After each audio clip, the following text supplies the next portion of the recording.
Muy buenas a todos y bienvenidos a un nuevo episodio de The Hustle Podcast en el que revisamos el principal problema de cada franquicia.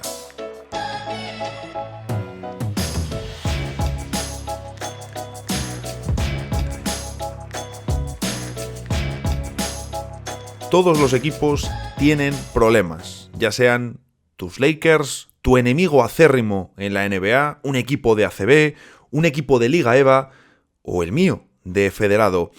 Unos equipos tienen más problemas, otros equipos tienen menos problemas. También unos equipos, pues, tienen más recursos para buscar soluciones y otros equipos tienen menos recursos para buscar esas soluciones. Pero también es cierto que en el marco de la NBA, donde vemos una mayor igualdad entre los equipos, la diferencia también suele radicar en que unos equipos saben gestionar mejor los problemas y otros los gestionan de forma regular. Aquí tenemos ya un debate que daría para otro episodio en sí, es decir, tener recursos para gestionar problemas ya no es solo tener más dinero y tener a lo mejor mejor capacidad para contratar especialistas en diferentes áreas, ¿no? Puede ser simplemente que tu equipo cuente con los veteranos que necesita. Imagínate que eres un equipo en un mercado pequeño, a priori en una posición de desventaja respecto a otros equipos que estén en unas situaciones económicas y mediáticas mejor que tú, pero si tú eres un equipo pequeño en un mercado humilde que está tratando de construir algo serio, simplemente con que tengas 2 o 3 veteranos correctos y adecuados que guíen a tus jugadores jóvenes, pues oye, a lo mejor ya tienes ahí un elemento de gestión de problemas mucho más importante de lo que pueda aparentar desde fuera, que por supuesto es fundamental. Y también hay potenciales problemas que, es cierto, en ocasiones escapan del control de los miembros de un equipo. El ejemplo más claro es el de las lesiones. Podemos trabajar, entrenar, fortalecernos, cuidar rutinas, sea la competición que sea, y acorde a nosotros. Eso lo puedo hacer yo mismo, lo puede hacer Gordon Hayward, lo puede hacer cualquiera, eso sí, adaptado a su, como digo, situación de vida. Pero siempre hay factores que tú no controlas. Véase lesiones o véase otros casos donde llega un momento que tú como jugador, entrenador, miembro del staff, tu capacidad está limitada a X. Pues hasta ahí llega tu capacidad de control. ¿De qué vamos a hablar hoy? Del principal problema de los equipos de la NBA, pero claro, no nos da en un episodio para meter a los 30, ni de coña. Ya alguna vez cuando lo hemos intentado han quedado episodios muy largos y soy ya más partidario de dividirlo en 2 partes. Digo esto cuando hace no mucho, hace mes y medio, teníamos el episodio de los tier list de toda la NBA, pero en esta ocasión sí que lo vamos a dividir. ¿Y cómo lo vamos a hacer? Pues muy sencillo, 2 episodios, uno con los mejores equipos y otro con los peores equipos. Claro que es una distinción también muy dura, porque normalmente hay muy pocos equipos que son muy malos y hay muy pocos equipos que son muy buenos. Y la mayoría están entre medias en diferentes grados y niveles. ¿Qué vamos a hacer hoy? Hoy empezamos con los peores equipos de la NBA. Claro que ser quizás el 16 en mi ranking te mete en el episodio de los peores. Y quizá no eres tan malo, o no vas a ser tan malo como la mayoría de equipos que hay en el episodio de los malos, pero es que era una cuestión puramente de equilibrar. Luego vamos a ver sobre todo 2 equipos que de toda la lista podríamos contar 2,5, pero yo técnicamente cuento 2 equipos que a lo mejor no deberían estar aquí, pero no les ha quedado otra y ahí han caído. También sus justificaciones están, es decir, no me lo invento yo. Así que lo que he hecho ha sido muy sencillo. He cogido los 30 equipos de la NBA, ordenados, primero conferencia este y luego conferencia oeste, y ordenados por divisiones, he cogido desde arriba y he ido apuntando. Equipo bueno, equipo malo, equipo bueno, equipo malo. Así tengo mis 2 divisiones y entonces hoy, como os digo, vamos a ir con los malos. Empezamos ya. El primero, Brooklyn Nets. Y algunos diréis, oye, pero no son malos. Bueno, a ver, yo cuando grabo son 16º en porcentaje de victorias. Cierto que también con récord positivo en la conferencia este, donde están en puestos de play-in. Me ha sorprendido de los Brooklyn Nets, que han sido uno de los 10 mejores, es uno de los 10 mejores ataques de la NBA, uno de los ataques más eficientes, pero con importantes problemas en defensa. Sabemos, por ejemplo, también que para el ataque han encontrado soluciones en Cam Thomas, pero su principal problema y lo que yo marco como la principal cuestión que hay que señalar en estos Brooklyn Nets es el caso Ben Simmons. Por un pinzamiento de nervio en la espalda, lleva fuera desde principios de noviembre. Y al final es que es el principal problema actual y relacionado también con el problema de fondo que hay en estos Brooklyn Nets, que es la dirección del proyecto, hacia dónde van los Brooklyn Nets. Y aquí os vuelvo a recomendar un episodio de la pasada temporada, La disyuntiva Michael Bridges, donde decimos, joder, claro, es que los Nets no están para nada en una posición sencilla respecto hacia dónde tiramos, obligados a competir porque no tienen sus rondas de draft, pero con un equipo que no te da tampoco para conseguir ninguna maravilla. Si estuviese Ben Simmons, si se le pudiese medir, si pudiésemos verle jugar, pues oye, lo mismo dices, oye, tiramos para aquí o tiramos para el otro lado. Pero claro, también es cierto que el caso Ben Simmons quizá no debería tener una influencia tan grande en el dibujo general de los Brooklyn Nets. Aunque de nuevo, cuando estás limitado y en una posición tan complicada, tienes que buscar puntos a los que agarrarte. Y desde luego los Nets no están en una situación sencilla. ¿Qué pasará con Ben Simmons? Ya es una cuestión de si le vemos jugar o no. A mí no me estaba desagradando en lo que le vimos a comienzos de temporada, pero es que ha sido muy poquito, ha sido muy escaso. Prácticamente ya habrá personas incluso que se piensen que Ben Simmons continúa sin jugar, que continúa fuera desde que llegó a los Brooklyn Nets. Toronto Raptors, segundo equipo de la conferencia este que tenemos en la lista, y aquí es un poco también un problema que ya traían de la pasada temporada y que se mantiene, incluso diría que puede ir a más, y es la dirección del ataque. Es muy difícil funcionar en la NBA actual, tener un ataque funcional, si tienes ya juntos en cancha a Scottie Barnes, Pascal Siakam y Jacob Poeltl. Tener a los tres juntos, cuando además tu base es Dennis Schroeder, que es un playmaker más bien alocado, que incluso te puede venir bien para la configuración del equipo, que tampoco es el mayor especialista con el tiro exterior, pues hombre, como digo, es complicado tener un ataque eficiente y así los Raptors aparecen como uno de los 10 peores ataques de la NBA, pero es que su rendimiento ofensivo es incluso peor si miramos en la eficiencia del ataque a media cancha, del ataque estático. Toronto debe tomar decisiones. Hemos vuelto a escuchar rumores de Pascal Siakam, si podría reforzar a los Atlanta Hawks, algo que en verano ya escuchamos en diferentes ocasiones, pero parece muy obvio que que Toronto tiene que buscar cambios. Atlanta también, oye, no es tontería. Siguiente equipo, Chicago Bulls. Creo que no soy capaz de concentrar en una sola frase todos los problemas que tiene ahora mismo la franquicia de Illinois. La principal cuestión para los Bulls al corto plazo pasa, por supuesto, por ese traspaso de Zach LaVine, que debería darse de aquí al deadline, más pegados a la fecha de febrero, y empezar de nuevo a ser un equipo y un proyecto decente, que ya una vez cuando mueva a LaVine, vea los activos que tiene y decida si mueven a Caruso o a DeMar DeRozan, pues digan, oye, tiramos por aquí o por allí, pero es difícil concentrar, como os decía, los problemas de Chicago en una sola frase o resumirlos. Entonces, su primer punto, su situación de partida debe ser ese traspaso de LaVine y reconstruirse a sí mismos. Detroit Pistons, vaya racha de equipos complicados. Claro, estamos en el episodio de los peores equipos. No van a ser todos situaciones maravillosas. De hecho, tiene todo el episodio este toque como de qué bajona un equipo tras otro. Bueno, no pasa nada, ya el siguiente será un subidón. Detroit Pistons. He puesto una etiqueta que solo le he puesto a 3 equipos en todo el episodio. He puesto Detroit Pistons, uno de los 3 equipos más difíciles de ver en toda la NBA.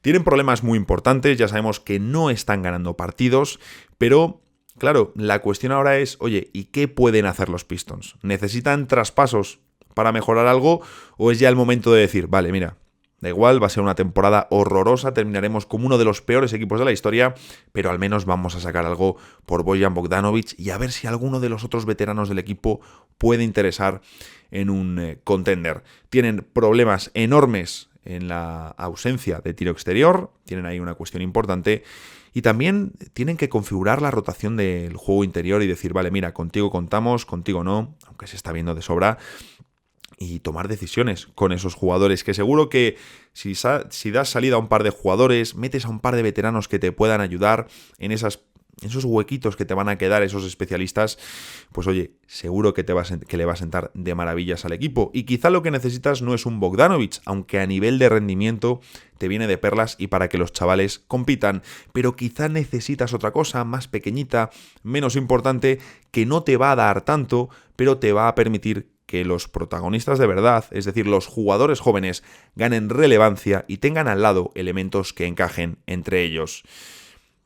Muy difícil, como digo, también en Detroit dar un solo problema, pero lo que os decía del tiro exterior son 24º en acierto en triples. Hay equipos que están peor y que están en esta lista, pero viendo jugar a los Pistons uno se da cuenta de que el tema del espacio es un problema importante y que repercute tanto en la falta de tiradores o en la falta de jóvenes que tengan algo de mano, como en un juego interior marcado por la presencia de jugadores muy grandes.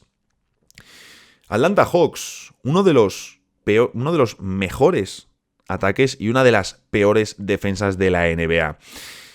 En su caso pesa más, porque no tienen esa capacidad de Indiana que hemos comentado en alguna ocasión de enredar cada noche al rival. Indiana juega contra ti, Indiana te mete en su ritmo. Indiana te mete en el estilo de baloncesto que ellos quieren que se jueguen durante los 48 minutos. Atlanta no lo consigue. Y en defensa es un equipo absolutamente horroroso.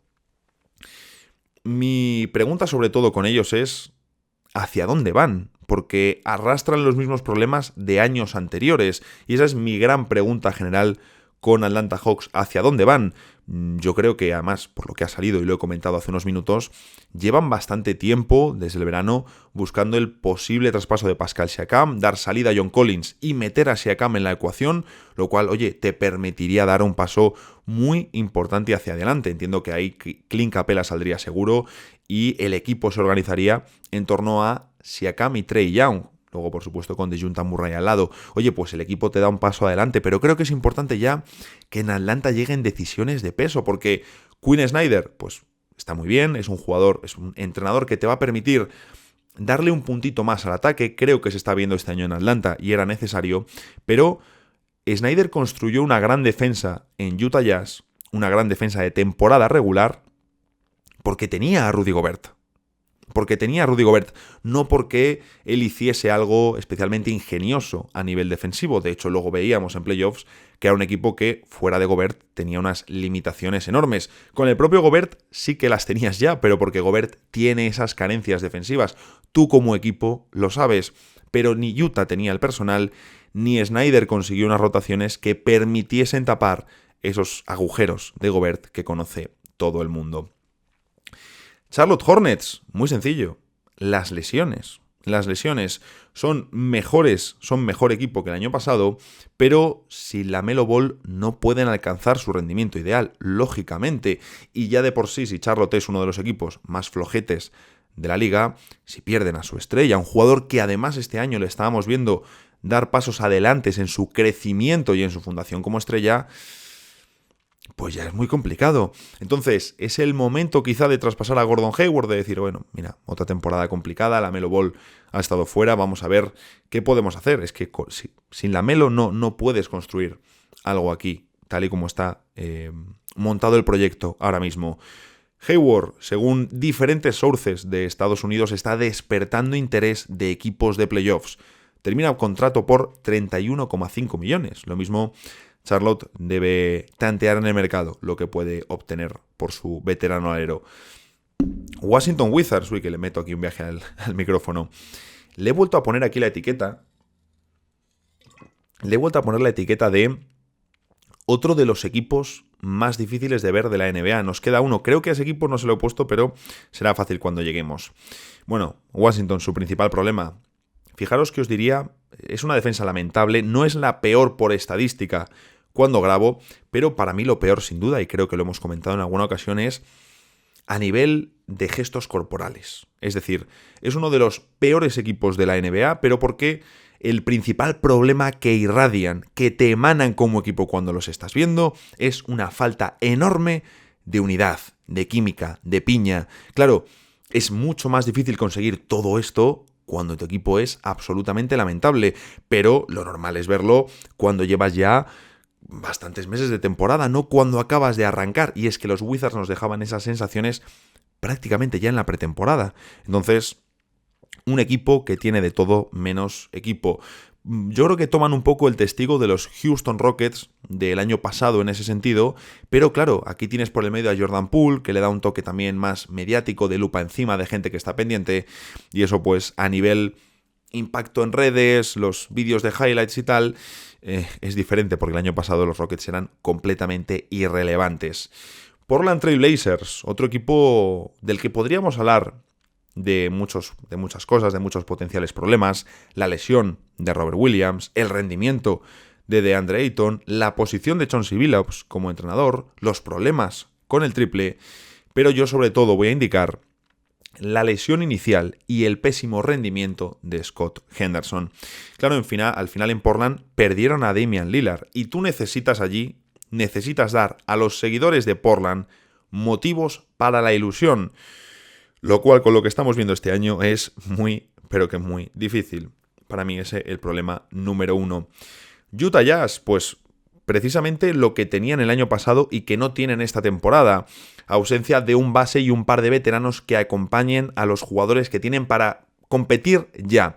Y es que al final dentro de Utah tienes como dos proyectos que tratan de convivir juntos, pero sin que ninguno de los dos se lleve, digamos, la razón, aunque evidentemente de momento, por rendimiento, se la está llevando la parte menos competitiva, más joven del equipo. Tenemos dentro de ese proyecto, que son dos proyectos, uno con Lauri Markkanen, con Jordan Clarkson, con John Collins, con Colin Sexton o con Kelly Olynyk, es decir, jugadores de diferentes edades, pero listos para competir ya, que podrían estar en cualquier equipo de playoffs, siendo todos positivos. Y luego el otro proyecto con Keyonte George, Walker Kessler o Kai Abaji, incluso Talen Horton-Tucker, que pues necesitan sus minutos, necesitan más margen, necesitan veteranos que les enseñen, etcétera, etcétera. ¿Qué tiene que hacer Utah?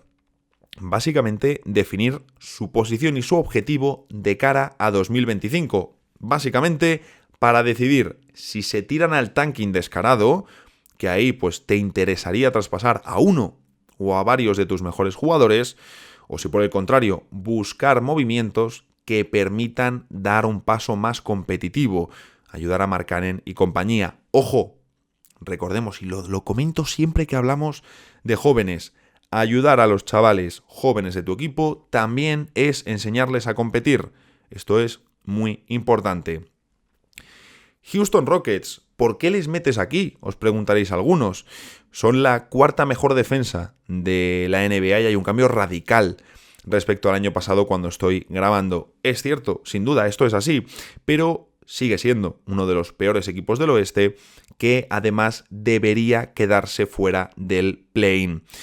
Y más que un problema, donde me quiero fijar en lo que queda de temporada es precisamente en la continuidad de su sobresaliente rendimiento defensivo, porque su clave para tener opciones de play-in es precisamente si aguantarán todo el año siendo una de las 5 mejores defensas del campeonato. Nos vamos acercando al final, tenemos a Memphis Grizzlies, que básicamente su mayor enemigo, su mayor problema esta temporada es el tiempo. El tiempo juega en contra de los Grizzlies. Vuelve Ja Morant, de hecho, dentro de nada, y la pregunta es si estás a tiempo de ser candidato en el oeste. Tienen tiempo para meterse en el play-in, eso seguro. Y también la vuelta de Ja Morant va a permitir asentar las jerarquías en zonas más naturales, es decir, que Desmond Bane y Jaren Jackson Jr. ya no sean las referencias del equipo, porque sobre todo Jackson Jr. pues ofreciendo un nivel muy pobre y con noches realmente muy malas. Ha sufrido mucho teniendo más atención de la defensa. San Antonio Spurs, el tercer equipo que ya es realmente complicado verles jugar. Es un equipo muy malo, es decir, son muy malos los Spurs. El motivo para ver a estos tíos es Víctor Wembanyama. Vale, sí, podemos ver a Jeremy Sosan de base, no sé qué. El motivo real para ver a San Antonio es Víctor Wembanyama. A inicios de temporada, algunos ya les metían el play-in prácticamente después de los primeros partidos. No, es que con Wemby tienen opciones de playoffs, él va a ser All-Star. Las sobrereacciones de las primeras jornadas de la NBA. Por mucho que nos guste como proyecto, pues lo cierto es que el experimento de Sosan como base está yendo regular, vamos a decirlo de una forma agradable, aunque tampoco tengo la sensación de que se esté explotando de la forma correcta. Y bueno, lo cierto es que al final es un equipo muy limitado, y tengo la sensación de que incluso se están dejando perder más que el año pasado en cuanto a las decisiones de Greg Popovich, donde vemos mucha probatura y quintetos raros, digamos, también en la rotación y en el reparto de minutos.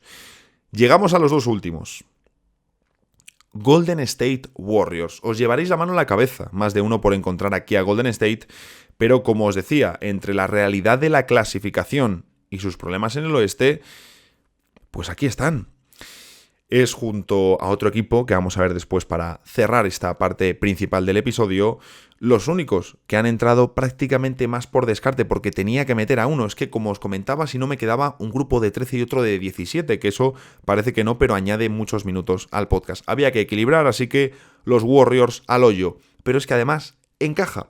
Encaja porque hay problemas evidentes como la edad de sus jugadores, lo cual tiene muchos efectos positivos, pero también negativos de cara a competir con jugadores que estén en su prime, que estén en sus mejores años, que sean más jóvenes, que sean más atléticos, o por ejemplo el rendimiento de Klay Thompson, que ya hemos comentado en diferentes ocasiones. Aún así, a mí, los dos problemas que más me preocupan de Golden State en lo que queda de 2023-2024 es la falta de tamaño, algo que llevo repitiendo desde la pasada temporada, desde la serie contra los Lakers, y ¿quién ayuda a Stephen Curry? El éxito en la NBA actual llega a través de una pareja dominante sobre la que se construye tu equipo. Normalmente una pareja cuyo rendimiento en ataque, más allá de cómo sean en defensa, su rendimiento en ataque tiende a ser dominante a lo largo de toda la temporada. ¿Qué ocurre? Que en Golden State es cierto que tienes varias figuras alrededor de Stephen Curry, pero no estamos viendo esa aportación que esperábamos, y es un tema que ya hemos comentado en diferentes ocasiones. También es cierto que tienen que ir a mejor, pero visto lo visto, cómo va la temporada, ¿es tan descartable que los Warriors sean un equipo de play-in? No me parece ninguna locura. Y para terminar, Los Ángeles Clippers, que es cierto que están en una tendencia positiva, les estamos viendo mejor durante los últimos partidos, es un equipo, ya lo comentamos en su día, que tiene que ir a mejor, lógicamente acaba de llegar James Harden, el equipo se está acoplando, están tocando también la rotación, vamos a ver más movimientos, seguro. Bones Highland, PJ Tucker, alguno de los pivots, es decir, hay cartas ahí para que los Clippers muevan y zaranden el avispero con el objetivo de completar un poquito mejor la rotación alrededor de esos 4 Hall of Fame que tienen en plantilla. Aún así, sensaciones irregulares, sensaciones de que aunque van mejorando, hay algo ahí que no cuadra y que obviamente todavía tienen que ofrecer mucha mejora real. Estos son los equipos, podrían haber sido otros, pero lo cierto es que no, porque estos son los peores equipos de la temporada y solo Houston, Golden State y Clippers se salvan, quizás más por sensaciones que por resultados, pero desde luego, donde más tenemos equipos en la NBA es en el grupo de equipos buenos. Y esto es algo que debemos celebrar porque la NBA tiene una posición competitiva muy, pero que muy chula.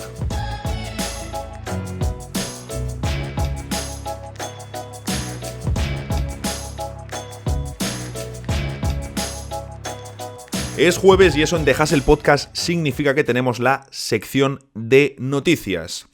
Quentin Grimes y sus declaraciones tras la eliminación de los Knicks en los cuartos de final de la Copa NBA a manos de Milwaukee. Atención a las palabras del escolta de los Knicks. Siento que necesito más tiros, no puedes perder el ritmo a menos que lances a canasta. Siento como que entro en la cancha y sé que probablemente solo tendré 1 o 2 tiros y es duro porque tengo que meterlos o sé que voy a salir. Razón no le falta. a Quentin Grimes. Razón no le falta. Pero también es cierto que está en la peor racha de tiro de toda su carrera. En Quentin Grimes hablamos de un tirador, de un especialista tirador. De hecho, prácticamente el mejor del equipo la pasada temporada junto a Jalen Brunson. ¿Qué ocurre? Hablamos de un jugador que en la 2023-2024 casi el 82% de sus tiros son triples. De nuevo, un tirador. Pero esta temporada ha perdido minutos y tiros de campo. También tiene más competencia y, como digo, él tampoco está respondiendo de forma positiva para ganar más minutos. Ha pasado de 29,9 minutos, es decir, prácticamente 30 por noche, a 22,9. Es decir, una pérdida de unos 30 minutos a unos 23. Pero es que además ha bajado de 8,5 tiros a 5,7 por partido y prácticamente ya solo tira de 3. De hecho, de las 3 temporadas que lleva en la NBA, la actual, la 2023-2024, es la temporada en la que menos está tirando. Como digo, usando la estadística de por 36 minutos para igualar un poquito y poder tener la visión general. Y aún así con los Knicks podemos ver que el tema del tiro exterior, pues oye, va bastante bien. De hecho, es uno de los mejores equipos de la temporada. Son novenos en triples intentados por cada 100 posesiones, es decir, tienen un volumen bastante destacado y además son octavos en acierto exterior con un 37,5%. Ahí sin sorpresas, Jalen Brunson es el que más tira, casi 7 por partido con un 46%. Ojo, sabemos que luego Jalen Brunson tampoco es el tirador más top que hay en la NBA, sobre todo en cuanto a regularidad se refiere, y tenemos a Quickley, DiVincenzo y Barrett, sobre todo Donte DiVincenzo, haciendo un muy buen papel con el tiro exterior. Les falta sumar a Quentin Grimes, pero claro, ¿a quién les quitas esos tiros? Como digo, DiVincenzo está muy bien, Quickley es un jugador fundamental para este equipo y Barrett está teniendo una temporada sorprendentemente positiva con el lanzamiento dentro de sus parámetros. ¿De quién podrías extraer lanzamientos para que Quentin Grimes tirase más? Pues de Julius Randle. De los casi 6 por partido, 5,7 que lanza Randle con un 29%. Hablamos del segundo jugador de los Knicks que más triples tira. Y es cierto que en algunos partidos importantes al equipo de Tom Thibodeau se ve que le falta más intentos desde el triple. Los equipos buenos, tú luego puedes tirar un poquito más, un poquito menos, pero en el baloncesto actual, juegues en Europa o juegues en Estados Unidos, necesitas tirar de 3 porque el triple suma más puntos. Luego ya la configuración de tu equipo, el estilo, el personal que tengas, definirá si tirarás más o menos, si estarás por encima o por debajo de otros rivales. Pero tienes que tirar de 3. Y estos Knicks, hay partidos importantes en los que no tiran de 3. Y hubo, por ejemplo, una diferencia muy evidente en el volumen de intentos exteriores en el partido, como os digo, de cuartos de final de la Copa NBA ante Milwaukee. Curiosamente, unos Bucks que están por detrás de los Knicks en la clasificación de triples intentados por cada 100 posesiones.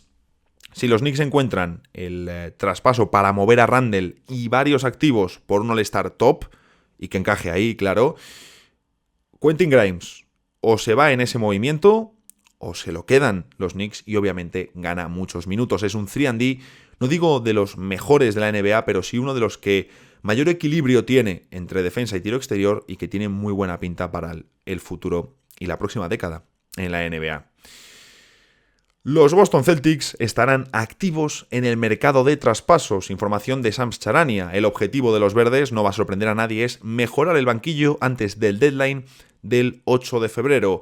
Y lo cierto es que tienen activos en rondas, ahí conservan prácticamente todas sus primeras, pero claro, están limitados en salario porque los 6 jugadores de mayor salario de toda la plantilla son jugadores inamovibles para ti. Es decir, tienes que tocar al resto de jugadores que son peores, no vas a conseguir tanto por ellos y no significan tanto salarialmente juntos. ¿Qué tienen para traspasar? Principalmente 2 cosas. Por un lado, una excepción salarial de 6,2 millones generada en la salida de Grant Williams y luego, pues para combinar, tienen varios jugadores. Peyton Pritchard y sus 4 millones, Cornet y sus 2,4 millones, Brissett y sus 2,1 millones, Mahaulik y sus 2 millones, mismo salario que Lamar Stevens y Dalano Banton. Luego tenemos a Sam Hauser, 1,9 millones, pero vamos, es que salvo que se te ponga un traspaso muy a tiro, donde el otro equipo vea valor en Sam Hauser como un alero tirador para la rotación, yo entiendo que Hauser se quedará. Y luego está Jordan Walls, que es cierto que tiene 1,1 millones de contrato, es decir, menos que otros jugadores, pero tiene más valor de mercado, es decir, Boston podría montar un pack, una combinación con Walls, Pritchard, y ahí decidir si meten o no otro jugador para intentar alcanzar algo más de dinero. De hecho, Walls, Pritchard y uno de Brissett, Mahaulik, Stevens o Banton te permitiría llegar a unos 7 millones de dólares, más de 7 millones de dólares, lo que te permitiría ir a por un traspaso en el que recibas un jugador bueno y luego un filler por el mínimo de veterano. Claro, luego hay que ver qué jugador de 6 millones con algo puedes conseguir. El banquillo de Boston, así por dar estadísticas que completen el contexto, es el que menos minutos juega por partido de la NBA. Pero ojo, atención al rendimiento. Son los mejores en net rating, más 8,5. Luego es cierto que ves los partidos y dices, les faltan cosas en el banquillo. ¿Qué ocurre? Que tienes 6 jugadores muy buenos que te permite montar alineaciones menos descompensadas o bastante descompensadas entre jugadores muy buenos y otros que no estarían allí de no tener precisamente 6 jugadores tan buenos. Los Celtics. Rendimiento positivo de Boston, cuando tienen en cancha a Sam Hauser, también por supuesto cuando tienen a Al Horford. Incluso la estadística avanzada nos dice que con Peyton Pritchard están siendo positivos, a pesar de su muy bajo acierto en tiro esta temporada. Pritchard es que tiene que meter, si no mete, tiene muy complicado sumar a este equipo. Y al final, pues hombre, es cierto que tanto Pritchard como Hauser son mejorables, claro que sí, pero entiendo que mantener a Hauser es interesante por el rendimiento que está ofreciendo.